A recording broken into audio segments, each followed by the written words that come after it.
Accept what is, let go what was, and make changes towards what will be. Life is just about this. It's just about taking actions. और वो actions जो आपको सही समय पर सही तरीके से लेना चाहिए, क्योंकि अगर आप सही तरीके से सही समय पर एक्शन नहीं लेंगे तो बाद में सिर्फ और सिर्फ पछतावा रह जाएगा। इसलिए तो बड़े बूढ़े हमेशा कहते हैं कि अगर जीवन में कभी कोई परेशानी आए तो अपने बड़ों से बात कर लें या कुछ ऐसे व्यक्तियों से मिल लें जिनका अनुभव इस क्षेत्र में बहुत अधिक रहता है। आज मंथन में भी मैंने एक ऐसे व्यक्तित्व को आमंत्रित किया है जो कि आपको आध्यात्मिक तरीके से आपकी परेशानियों से बाहर निकलने का रास्ता सुझाती हैं। वो अलग अलग ऑकल्ट साइंसेस के बारे में जानकारियां रखती हैं। उन्हें बहुत ज़्यादा ज्ञान है एस्ट्रोलॉजी के बारे में, न्यूमरोलॉजी के बारे में, फिर वो टैरो कार्ड के माध्यम से भी बहुत कुछ जानती हैं, समझती हैं। वो एक स्पिरिचुअल हीलर हैं, क्रिस्टल हीलर हैं, साथ ही एक वास्तु एक्सपर्ट भी हैं। दरअसल में उनका मानना ये है कि हमारा जीवन जैसा चल रहा है उसमें हम मूलभूत बदलाव ला करके, मतलब आसपास की चीज़ों में बदलाव लाकर, अपने व्यवहार में बदलाव ला करके अपने भाग्य, अपने भविष्य को बदल सकते हैं। अब देखिए ना, अगर कोई भाग्य बदलने की बात करता है तो हम सबके अंदर एक अलग किस्म की एक्साइटमेंट आ जाती है। हमें लगता है कि हम अब सब कुछ बदल पाएंगे, लेकिन आप शायद ये बात नहीं जानते हैं कि सब कुछ बदलने के लिए दरअसल में सबसे पहले अपने स्वयं के अंदर बदलाव करना बहुत ज़्यादा ज़रूरी होता है। मैं इन सभी चीज़ों पर विश्वास करती हूँ। विश्वास इसलिए करती हूँ क्योंकि इसके पीछे की जो साइंस है, जो विज्ञान है, वो समझना आवश्यक है, और जो लोग इस विज्ञान को समझते हैं वो इसका सही इस्तेमाल कर सकते हैं। तो मैं ऐसा करती हूँ, मैं जो इसकी एक्सपर्ट हैं डॉक्टर निशा धीरावानी, उनको आमंत्रित कर लेती हूँ। उनसे मैं पूछ लेती हूँ इन तमाम चीज़ों के बारे में, और अगर आपको लगता है कि इन चीज़ों के माध्यम से आपकी ज़िंदगी में आप कुछ बदलाव करना चाहते हैं तो आप ज़रूर उसे अमल में लाइएगा। बहरहाल मैं डॉक्टर निशा को एक रिक्वेस्ट भेज देती हूँ। असल में मैं आपके बारे में बता रही थी कि आप अलग अलग साइंसेस के बारे में जानकारियां रखती हैं। आप न्यूमरोलॉजी भी जानती हैं, एस्ट्रोलॉजी भी जानती हैं, आप फेंग शुई जानती हैं, आप टैरो कार्ड जानती हैं, क्रिस्टल हीलिंग करती हैं, और आप वास्तु कंसल्टेंट हैं। तो ये जो अलग अलग विद्याएं आपने सीखी हैं, इसके पीछे कोई खास मंशा थी आपकी इतनी सारी स्टडीज करने के लिए? जी, first of all thank you very much Yogita ji for having me on your beautiful show. और ये कहानी कहीं जाकर शुरू होती है खुद के लिए कुछ बेहतर करने की तलाश में। एक वक्त था जब कुछ चीजें थी जो सही नहीं हो रही थी, और कई जगह पर घूमने के बाद कईयों को कुछ कुछ दिखाकर, कुछ रिचुअल्स, कुछ ये कुछ वो ट्राई करने के बाद कहीं जाके किसी ने बहुत डरा दिया था, और वो डर ऐसा अंदर बैठ गया कि दिल ने सोचा कि नहीं, कुछ करना है अपने लिए, अपनी जिंदगी को बदलने के लिए कुछ करना है। वो वक्त था 1998 का। और 1998 में जब मैं एक मैगजीन देख रही थी, चित्रलेखा वीकली मैगजीन आता है गुजराती में, वो मैगजीन देख रही थी और उसमें टाइटल था वास्तु आउट फंग शुई इन। और वहां उसमें पता चला कि लंदन की मास्टर है डॉक्टर काजल सेठ, वो बॉम्बे आई हुई है और वो कोर्सेज ले रही हैं। तो वो दिल में कुछ करने की चाह थी कि खुद की जिंदगी बेहतर बनाने के लिए कुछ करना है। तो कहीं जाके बहुत जद्दोजहद के बाद उस कोर्स के लिए एनरोल कर पाई मैं, बिकॉज उस वक्त बहुत मुश्किल वक्त था। तो वो एनरोल करने के बाद जब फर्स्ट बैच मैंने उनका करा और वो चीजें अप्लाई करी अपने घर पे, तो वो एक 8-10 दिन का समय था जब चीजें बदलने लगी खुद खुद ब खुद। क्योंकि उन्होंने बहुत कहा था कि कुछ तोड़फोड़ नहीं करनी पड़ेगी, उस आर्टिकल में बहुत पढ़ा था। चीजें बदलने लगी एंड जर्नी बिगिंस। ये था 7 और 8 अगस्त 1998। आपको डेट उसके भी बाद याद है? हाँ, डेट्स भी याद है। और उनका एडवांस लेवल था 15 और 16 अगस्त 1998। उसके बाद उन्होंने 3 कोर्सेज और लिए जो वो भी किए, और वहां से फिर पता चला कि ये तो फंग शुई है जो इंडिया में 100% तरीके से इन्होंने इंडियन तरीके से दिखाया है, पर अप्लाई नहीं हो पाता। 100% हम नहीं अप्लाई कर पाते। तो उस तलाश में मिला वास्तुशास्त्र की। वास्तुशास्त्र की, मैं बेसिकली इंटीरियर की स्टूडेंट हूँ, तो वास्तुशास्त्र क्या होता है, कैसे होता है, अप्लाई कैसे होता है, इसकी बेसिक नॉलेज इंटीरियर में आ जाती है। तो वहां से जर्नी शुरू हुई, वहां से पिरामिड सीखती गई, पिरामिड से क्लासिक जो वैदिक वास्तु है वो सीखा। उसके बाद वो जो भूख होती है ना कि यार इन चीजों से सब सही हो रहा है, और हम हमारी जर्नी शुरू हो चुकी थी कि हम अपने बेटरमेंट की तरफ जा चुके थे। ये कुछ शुरुआती 3-4 साल का समय था, और वहां से 3-4 सालों में 5 साल जब हो गए, उस ड्यूरिंग मुझे एक इंसान मिला जिन्होंने मुझे क्रिस्टल से अवगत कराया कि ये क्रिस्टल होते हैं, ये ऐसे ऐसे काम करते हैं। और तब मैं कुछ तलाश में थी, क्योंकि मुझे जो मोडालिटी मैं यूज कर रही थी, मुझे ऐसे लग रहा था वो 100% सक्सेसफुल नहीं हो रही है, क्योंकि उसमें बहुत एफर्ट डालने पड़ रहे हैं, और वहां पर कुछ थोड़ी बहुत तोड़फोड़ भी आ रही थी। तो ये क्रिस्टल मिल गए, और क्रिस्टल ने जो लाइफ बदली है। आज 20 ईयर्स क्रिस्टल से यूज करती हूँ मैं। 25 ईयर्स की मेरी जर्नी है। ये जो दशहरा गया, उस दशहरा को मुझे as a consultant 25 years complete हो गए। तो इस जो जर्नी के ड्यूरिंग क्रिस्टल्स मिले, क्रिस्टल्स ने मेरी पूरी मतलब दुनिया बदल दी कि चीज है तो यही है। और वास्तु भी जब मैं करती हूँ, तो वास्तु में मेरी मोडालिटी क्रिस्टल ही है। 100%। इंडिया में आपको बहुत कम कंसल्टेंट मिलेंगे जो 100% क्रिस्टल मोडालिटी से काम करते हैं। और वो क्रिस्टल्स को मैंने जड़ों से पकड़ा है कि वो फॉर्मेशन कैसे होता है, वहां से लेके उसे अप्लाई कैसे किया जाता है। और उसके बीच में फिर numerology, tarot card reader, angel card reader, cartomancy जो वर्ल्ड में 7 से 8 जन जानते हैं, वो है। क्रिस्टल हीलिंग है। बहुत कुछ सीखती गई, सीखती गई, सीखती गई। एंड इवेंचुअली लॉकडाउन से पहले मैंने फर्स्ट पीएचडी किया, लॉकडाउन के बाद मैंने सेकंड पीएचडी किया। अच्छा, असल में क्या होता है कि जब कोई किसी ऐसे एक्सपर्ट के पास जाता है जो कि अलग हाँ। अलग मोडालिटीज को जानते हैं, तो सबसे पहले हम ये सोचते हैं कि इन्होंने अपने जीवन में क्या बदलाव लाया होगा। तो अगर मैं हाँ। आपसे पूछूं कि जब आपने ये सारी मोडालिटीज सीखी, तो आपने सबसे पहले क्या अपने ऊपर उसे इम्प्लीमेंट किया, अप्लाई करके देखा? एक्चुअली खुद के लिए ही सीखा था। खुद की कुछ चीजें थी जो लाइफ में बदलनी थी। बहुत स्ट्रगलिंग पीरियड चल रहा था, और मतलब ऐसे था कि आज का दिन कट गया तो कल का दिन कैसे कटेगा। तो वो उस दिक्कत में हमने जब ये अप्लाई किया, और बाय गॉड ग्रेस आज मुझे कई एक ऐसे कमेंट आते हैं। एक मेरे क्लाइंट है जिन्होंने बहुत सालों पहले मुझे ये बात बोली थी कि आपको देखकर मैं समझ सकता हूँ कि आपने अपने आप पे अप्लाई किया है और आपने अपनी ग्रोथ की है। आपको देख के समझ में आता है, तो आप हमारी ग्रोथ कर पाओगे। अगर आपने अपने आप पर ही अप्लाई करके अपनी ग्रोथ नहीं करी है, तो आप हमारा ग्रोथ कैसे कर पाओगे। और ये निशा जी, चीज मैं स्ट्रॉन्गली मानती हूँ। मैं ना एक सवाल पूछना चाहती हूँ आपसे। मतलब ये सवाल मेरे मन में हमेशा ऐसे उठता रहता है कि देखिए, हमारा भाग्य, हम कहते हैं कि जो हमारा प्रारब्ध रहा है, वो डेस्टिनी हम लेकर आए हैं ना। हमारा प्रारब्ध जो है वही हमारी डेस्टिनी है इस जीवन में जो डेफिनेटली। हम झेल रहे हैं। अच्छा बुरा जो मुझे मिल रहा है वो मेरी डेस्टिनी, मेरी प्रारब्ध की वजह से मिल रहा है। क्या आपको ऐसा नहीं लगता कि आप जब किसी की जिंदगी को चेंज करती हैं, ट्रांसफॉर्म कर रही हैं, तो आपको ऐसा नहीं लगता कि आपकी इंटरफियरेंस हो रही है उनके कर्मास में? इंटरफियरेंस डेफिनेटली हम करते हैं, पर कहीं जाके उनकी चीजें ठीक करने के लिए करते हैं। देखिए क्या होता है, आपकी डेस्टिनी जो आप लेकर आए हो वो तो वही की वही रहेगी, वो नहीं बदलेगी। पर वो कहते हैं ना कि जब बड़ा पत्थर गिरने वाला हो, उसके बदले छोटा पत्थर गिरता है जब हम इंटरफियर करते हैं। हम इंटरफियर करके आपकी जिंदगी में कुछ ऐसे बदलाव लाते हैं। जो कंसल्टेंट होते हैं वो ऐसे बदलाव लाते हैं छोटे मोटे, जिनसे मानो तकलीफ कम हो जाती है, जिनसे आपकी डेस्टिनी में जो लिखा है वो तो होगा ही, आपका एक्सीडेंट लिखा है होगा ही, लेकिन वो बड़े से बदले छोटा होगा, आपको एक स्क्रैच होके निकल जाएगा। इंटरफियरेंस डेफिनेटली करते हैं, क्योंकि ये कार्मिक डेब्ट जो हम लेकर आए हैं वो तो हमें चुकाने ही चुकाने हैं। वो उसके बगैर कोई चुका नहीं है, क्योंकि नहीं तो हम कार्मिक डेब्ट अगले जन्म में भी फिर से लेकर जाएंगे। लेकिन हम वो कार्मिक डेब्ट को रिलीज करके आपकी तकलीफें कम करने का काम कोई कंसल्टेंट करता है। तो जो आप वास्तु से चीजों को ठीक करने की बताती हैं, जानकारी देती हैं, वास्तु का नाम जैसे ही मुझे कोई कहता है तो मेरे दिमाग में आता है कि अब ये घर में आएंगे, घर का व्हाइट वॉश चेंज करवा देंगे, घर में तोड़फोड़ करवा देंगे, मेरे घर के कुछ सामान को बाहर फेंकवा देंगे, कुछ नया मंगवा देंगे।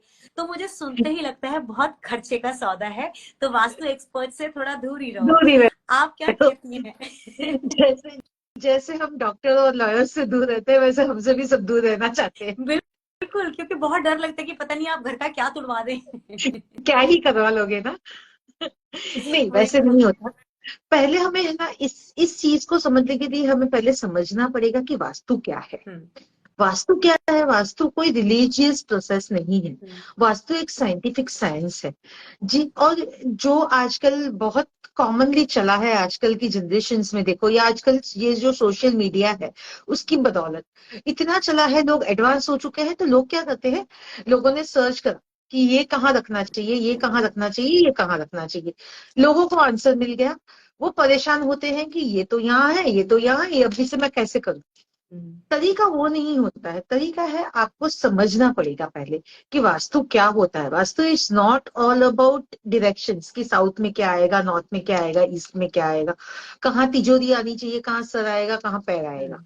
ये नहीं है। वास्तु डायरेक्शन के साथ साथ एलिमेंट का भी साइंस है, जिसे वेस्टर्न कल्चर में बिल्डिंग बायोलॉजी कहते हैं, जिसे चाइना में फंक्शुई कहते हैं। ये सारे साइंस है क्या कि आप जिस एनवायरनमेंट में काम करते हो या आप जिस एनवायरनमेंट में रहते हो, उसके और आपकी बॉडी के बीच की रिदम बैठाना, उस दोनों में एक कोलेशन लाना। तो उसके लिए पहले हमें एलिमेंट्स को समझना पड़ता है कि उस, जैसे हमें पता है कि हमारी बॉडी 80% पानी से बनी हुई है। जैसे 2/3 ऑफ लैंड है, वो पानी है उस पर। तो हमें समझना पड़ता है कि अर्थ कहाँ है, वाटर कहाँ है, मेटल कहाँ है, क्या कहाँ है। ये हमें पहले समझना पड़ता है। वो समझ लिया आपने, उसके बाद एलिमेंट को सिंक करना पड़ता है आपके लिए।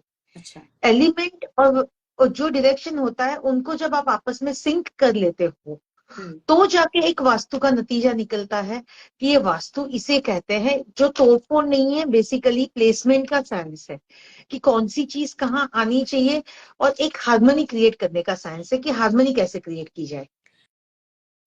तो जो ये बहुत सारी किताबें मिलती हैं, या जैसे आपने कहा आजकल जितने भी सोशल मीडिया है उनमें कोई ना कोई कंसल्टेंट आता है और कहता है कि आप अपने घर के इस डायरेक्शन को देखिए, अगर आपके डायरेक्शन में ये रखा है तो आपके साथ ये हो रहा होगा।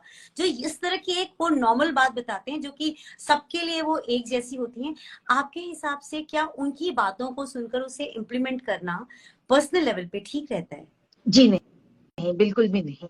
क्योंकि अगले ने कुछ कह दिया, कुछ लिख लिया, वो जनरल होता है। जैसे हमें पैरासीटामोल हर एक कॉमन कोल्ड की दवा होती है, बट मलेरिया या टाइफाइड हुआ तो हमें एक उसके स्पेशलिस्ट के पास जाना पड़ता है, चेस्ट स्पेशलिस्ट के पास चले गए, या हमें डेंगू हुआ तो डेंगू के स्पेशलिस्ट के पास चले गए। ठीक है, वैसे ही आप कॉमनली कुछ यूज कर लो कि हाँ चलो आज मुझे मंदिर कहाँ आएगा, नॉर्थ ईस्ट में आएगा बाय डिफॉल्ट, आपने वो रख दिया, समझने वाली बात है। लेकिन जब आप किसी प्रॉब्लम से जूझ रहे हो, तो इट्स ऑलवेज बेटर कि आप किसी कंसल्टेंट को पकड़ो, चुनो, उन्हें हायर करो कि मेरी ये प्रॉब्लम है, मुझे इससे छुटकारा कैसे मिलेगा, मुझे इससे गाइड करिए। क्योंकि हमेशा आप जितना पढ़ोगे या आप जितना समझोगे वो आपकी समझ होगी, लेकिन स्पेशलिस्ट जो करेगा वो उसकी समझ, उसकी ज्ञान होगी। बिकॉज सिर्फ वास्तु आप कुछ समझ लो उससे नहीं आता है। ग्रंथ जो है हमारे, जैसे विश्वकर्मा प्रकाश है, राजवल्लभ है, सम्रांगण शास्त्र है, ग्रंथों का अध्ययन करना पड़ता है, ग्रंथों को समझना पड़ता है कि उसमें क्या लिखा गया है, उसके श्लोका से उन्होंने क्या क्लासिफिकेशंस दिया है उसका, कि वो कहाँ क्या चीज होनी चाहिए, या कैसे सूरज की किरणें कहाँ पड़ती है। वो जब पूरी डेप्थ नॉलेज है, तब जाके आप किसी चीज को छेड़ो। मैं हमेशा एडवाइस करती हूँ किसी से भी कि बिना जाने या समझे अपने आप से कुछ मत बदलो। क्योंकि क्या होता है, आप बदल लोगे, चीजें ठीक नहीं गई ना, तो आप कोसोगे किसको? शास्त्र को, जबकि बिल्कुल ठीक, शास्त्र बिल्कुल ठीक। में वो लिखा ही नहीं है जो आपने किया है। बिल्कुल ठीक। तो बेहतर हमेशा होता है कि आप किसी कंसल्टेंट को चुनो जो आपको सही राह दिखा पाए। प्लस जो आजकल जितने क्रैश कोर्सेज चलते हैं, ये चलता है, वो चलता है, वैसे नहीं, जिन्होंने सही में आत्मसात किया हो, जिन्होंने ग्रंथों का अध्ययन किया हो, वैसे किसी बहुत ही अच्छे थरल कंसल्टेंट को मिलिए, उनको अपना घर दिखाइए।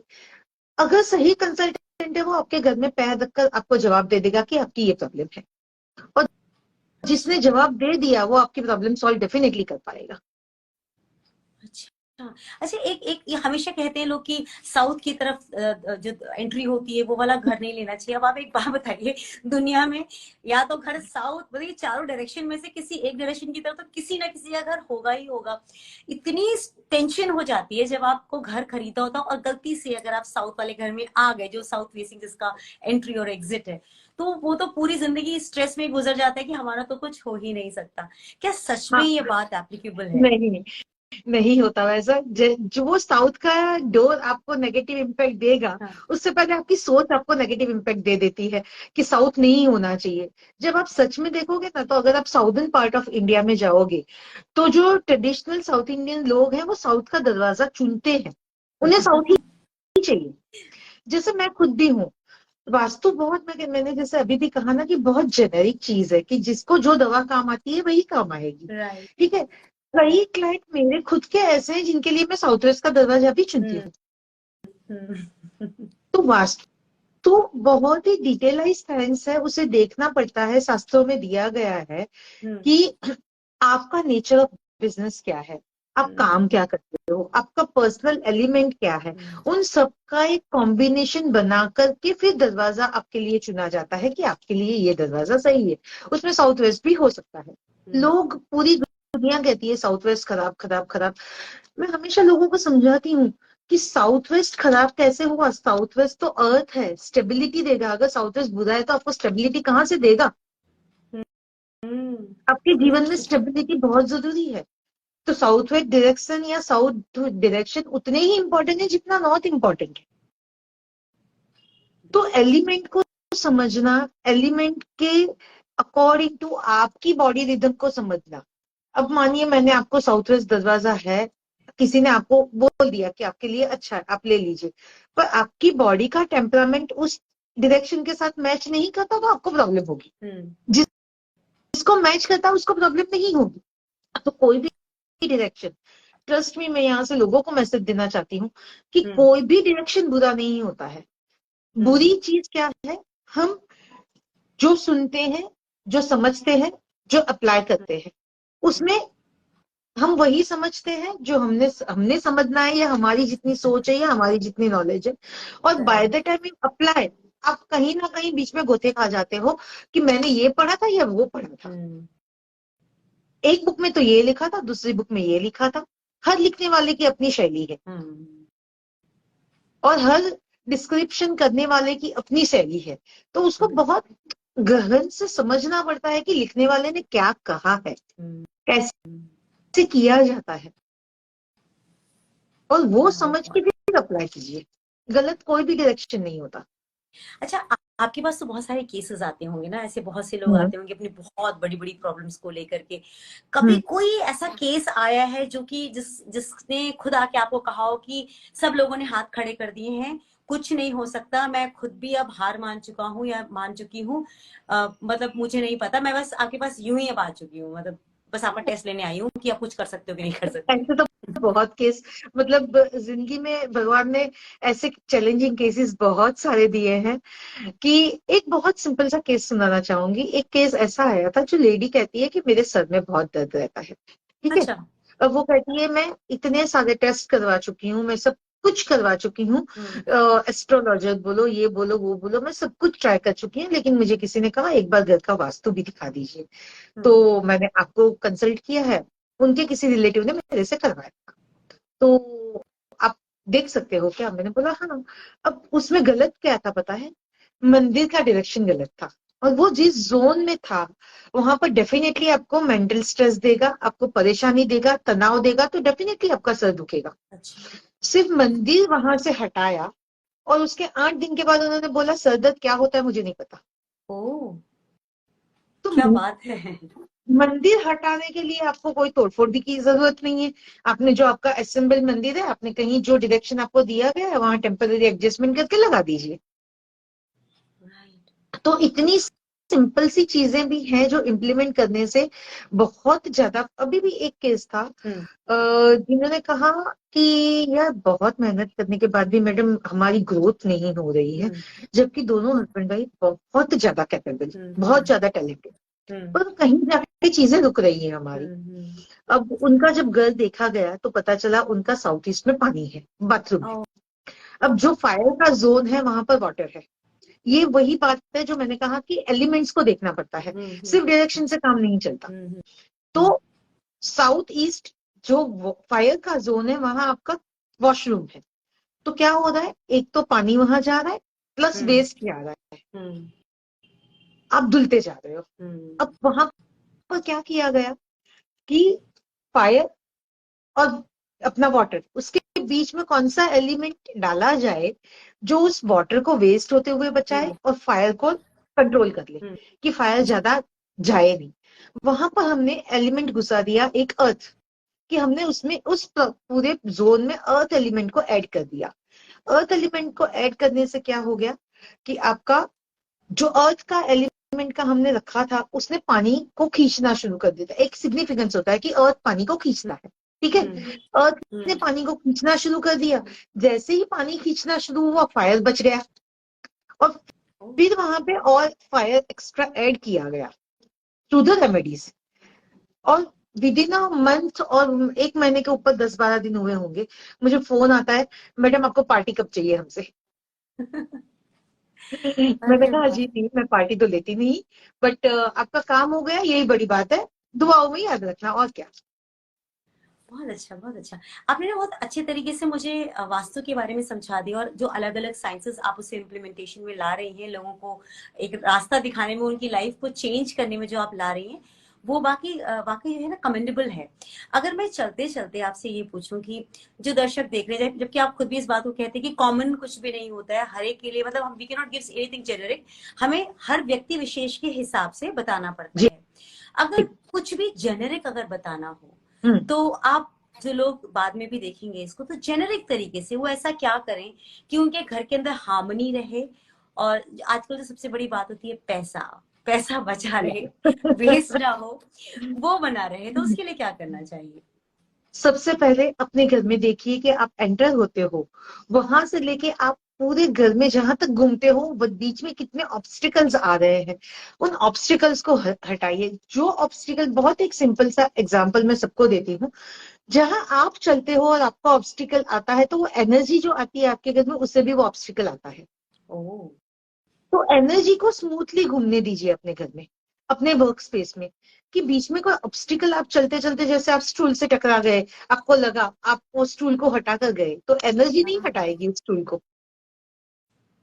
तो बनी सके उतने, हो सके उतनी अपनी जगह को खुली छोड़िए। बीच में रास्ते में कोई जो पाथ जाता हो वहां रास्ते में कुछ ना रखिए। अपने घर को बहुत ज्यादा साफ सुथरा रखिए। साफ सुथरा रखना विनर्स को अट्रैक्ट करने के बराबर होता है। जब हम विनर्स को अट्रैक्ट करते हैं, ऑटोमेटिकली हमारे घर में हार्मनी आना शुरू हो जाती है, पैसा आना शुरू हो जाता है। हम हमारे नॉर्थ को वेल लीट रखिए, अंधेरा ना रखिए, उजाले की ओर रखिए। हो सके उतना बाथरूम में टॉयलेट सीट को कवर रखिए। प्लस जब हमें गैस ऑन करने की जरूरत नहीं है, गैस की जो मेन होता है वो उसे बंद रखिए। छोटी छोटी चीजें हैं, जैसे हमें बाथरूम को बहुत ज्यादा क्लीन रखिए। कईयों के आप वॉशरूम देखोगे, वॉशरूम अनटाइडी होते हैं, क्लीन नहीं होते हैं इतने। वॉशरूम को जैसे आप मान लो अगर आपको कोई सोने को कहे तो आप सो सकते हो, उतना हाइजीन उतना क्लीन रखिए वॉशरूम को। तो क्या होगा, जो अगर आपका वॉशरूम गलत जोन में है भी तो उसकी जो नेगेटिव इम्पैक्ट है बहुत कम हो जाएगी। फाइनेंस से रिलेटेड आप हो सके उतने इलाज कीजिए। सबसे बड़ा इलाज आप अपने घर में एक कीजिए कि घर के मेन डोर पे कोई भगवान ना रखिए। बहुत अच्छा, कॉमन चलन है, बहुत कॉमन चलन है कि घर के मेन डोर पे गणपति गणेश जी जी होते हैं, लगाते हैं हनुमान जी लोग। या हनुमान जी होते हैं, पंचमुखी हनुमान हाँ होते हैं। हाँ अब हाँ हाँ हाँ। एक सवाल मैं आपसे पूछना चाहूंगी, आपके घर पे कोई गेस्ट आएगा, आप उनको घर से बाहर, घर पे के बाहर बिठाओगे? Never never. नहीं बिठाओगे। तो गणेश जी को क्यों? हाँ, आपके मैं बच्चे मान लीजिए विदेश पढ़ने गए हैं, तो आप उनकी चिंता करना छोड़ दोगे? आप उनको आशीर्वाद देना छोड़ दोगे? नहीं छोड़ोगे। तो गणेश जी आपके घर के मंदिर में है तो आपकी चिंता करना कैसे छोड़ेंगे? जो घर के बाहर गणेश जी लगे होते हैं, सालों साल दिवाली में भी सफाई होती है उनकी, ना उनको भोग लगता है, ना उनको दिया लगता है, ना उनको आरती लगती है। तो मेहमान को अगर आप बिना खाए पिए घर के बाहर नहीं बिठाओगे, भगवान को क्यों बिठाते हो? वहीं से सबसे पहला वास्तु दोष शुरू हो जाता है। मैं तो सोचती हूँ वो कौन लोग थे जिन्होंने सबसे पहले गणेश जी को बाहर लगवाना शुरू मैं किया। खुद ढूंढ रही हूँ, आपको मिल जाए तो मुझे बताइए। सच्ची में मुझे मिलेंगे तो आपसे जरूर पूछ मतलब मिलवाऊंगी उन्हें, प्लस प्लस क्यों रखवाया उन्होंने। अपने घर पे अपनी नेम प्लेट जरूर जरूर लगवाइए। कोई आपके घर पे गेस्ट आएगा, वो आगे पीछे ढूंढेगा कि आपका घर कहाँ है, तो एनर्जी भी ढूंढेगी। ओह। आप अपने घर पे नाम होगा तो एनर्जी को पता है कि ये मुझे वेलकम कर रहा है, मुझे इस घर में जाना है, मुझे इस घर को नॉक नॉक करना है।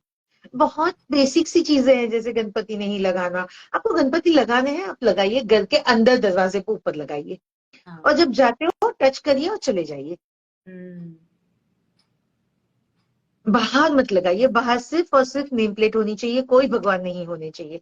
अपनी डोर बेल चेक करिए कि डोर बेल कभी भी आपकी बंद ना रहे, हमेशा बजती रहे, कि एनर्जी आएगी कैसे। बहुत एक सिंपल सा एग्जांपल मैं सबको देती हूँ एनर्जी का, हम्म। क्योंकि ये पूरा साइंस एनर्जी पे टिका है। जहां आप जाओगे और मोबाइल का कनेक्शन नहीं है, नेटवर्क हम्म। नहीं है, सिंपल एग्जांपल है कि एनर्जी नहीं है वहां पर। राइट। जहां मोबाइल का नेटवर्क भी नहीं मिलता आपको, वहां कौन सी एनर्जी मिलेगी आपको? फिर आप ऐसे ढूंढते हैं, मोबाइल यहाँ यहाँ यहाँ यहाँ, हमें नेटवर्क कहाँ मिलता है? हाँ। बहुत सिंपल से इम्प्लीकेशन है। आप सिर्फ, मैं दर्शक को जितने भी देख रहे हैं ना, सबको कह रही हूँ कि सिर्फ घर से गणेश जी हटवाइए मेन डोर से, और नेम प्लेट लगवाइए, देखिए फर्क कितना पड़ेगा। बहुत ये तो अच्छा, जनरल आपने चीजें बहुत हैं। सिंपल बताया, बिल्कुल आपने बहुत ही सिंपल तरीके से हमें समझा दिया। और मुझे बहुत अच्छा लगा क्योंकि ये चीज मैंने बहुतों के घर में देखी है बाहर। यहाँ तक कि मेरे को ना वो भी पसंद नहीं है जो वो लगाते ना नजर ना लगे वाला, एक वो जीभ निकला हुआ हाँ राक्षस सा भी लगा हाँ। के। मुझे वो भी बहुत अजीब लगता है, मुझे समझ में नहीं आता उसको भी क्यों टांग रखा है। आप अपने घर को वेलकमिंग रखने के बजाय वो भूत प्रेत बाहर टांग के बैठे हुए बस हैं। वही वही वही ये छोटी छोटी चीजें आप इम्प्लीमेंट कीजिए। एलिमेंट बैलेंसिंग पे फोर्स कीजिए कि कहाँ डायरेक्शन में कहाँ सोना है। वास्तु इज नॉट अबाउट कहाँ सोना उठना बैठना, only not about. Vastu is about element balancing. आपको कहाँ कैसे क्या करना है, कैसे करना है, ये सब बैलेंस करना बहुत जरूरी होता है। प्लस आपकी बॉडी की रिदम कहाँ है। मान लीजिए किसी कंसल्टेंट ने आपका पूरा घर वास्तु कर दिया, लेकिन उस बंदे को अगर नहीं पूछा कि तेरी प्रॉब्लम क्या है, और उस बंदे को अगर चैनलाइज नहीं किया, पूरे वास्तु के साथ रिदम में नहीं बैठाया, तो भी आपको वास्तु असर नहीं करेगा। हम्म। तो गहन अध्ययन है कि पहले जब कंसल्ट करना है, उसे पूरी जानकारी लेकर कंसल्ट करिए कि आप क्या क्या सर्विसेज हमें इसमें दोगे, हम्म। और वास्तु क्या क्या कवर करता है। जब आप इंसान को ठीक करते हो ना वास्तु के अकॉर्डिंग टू, तो आधी समस्या तो वहीं पे सॉल्व हो जाती है। ये बहुत इम्पोर्टेंट है कि इंसान क्योंकि को ठीक समस्या तो करना हमसे जरूरी है। शुरू होती है, समस्या हमसे शुरू होती है। Very well said. क्योंकि घर या ऑफिस हमें जो वास्तु डिफेक्ट दे रहा है, लेकिन तकलीफ तो हमें हो रही है ना। यस। तो पहले खुद का वास्तु ठीक करवाइए, जगह का वास्तु ठीक करवाइए। और रिक्वेस्ट करती हूँ कि सब कुछ बुक में देख के या रिसर्च करके मत कीजिए। बिल्कुल। पैरासिटामोल मलेरिया और टाइफाइड में नहीं काम आती। आपने बहुत बहुत सुंदर एग्जाम्पल दिया है कि पैरासीटामोल जो है वो बाकी बीमारियों में काम नहीं आती, उसका इलाज सिर्फ वो बुखार को ठीक करना ही है। तो आपने सच में बहुत इजी तरीके से मुझे वास्तु के बारे में समझा दिया, और मैं उम्मीद करती हूँ कि जिन्हें भी वास्तु के जरिए अपने लाइफ को करेक्ट करना है, तो आप उनको पहले खुद करेक्ट होना सिखाती हैं कि वो करेक्ट कैसे हो, उसके बाद आप उनकी एनर्जी बैलेंसिंग की बात बताती हैं। यस। तो this is the best scientific way to change your destiny. आप थैंक यू सब सो मच कुछ डॉक्टर साहब। चेंज करोगे तभी चेंज होगा। Well set, well set. Thank आपसे यू बात सो करके मच काफी अच्छा रेणुका। लग रहा है मुझे। मतलब कुछ नया नया ही मुझे पता लग रहा है। चलते चलते कुछ कहना चाहती हैं आप अपने व्यूअर्स को? चलते चलते इतना जरूर कहना चाहूंगी कि अप्लाई कीजिए। बहुत ही खूबसूरत साइंस है, बहुत खूबसूरत, यकीन मानिए आपकी जिंदगी पलट देता है ये वास्तु। अप्लाई कीजिए, लेकिन सोच समझ कर कीजिए। जहां जरूरत पड़ती है आप कंसल्टेंट को पूछ लीजिए, पर अप्लाई जरूर कीजिए। यकीन मानिए एक इंसान की लाइफ 360 डिग्री से चेंज वास्तु कर सकता है। Well set, well set. Thank you so much doctor. और जल्दी ही आपसे फिर मुलाकात करूंगी और हम थैंक यू आपके और भी केसेस सो के मच। बारे में जरूर बात करेंगे।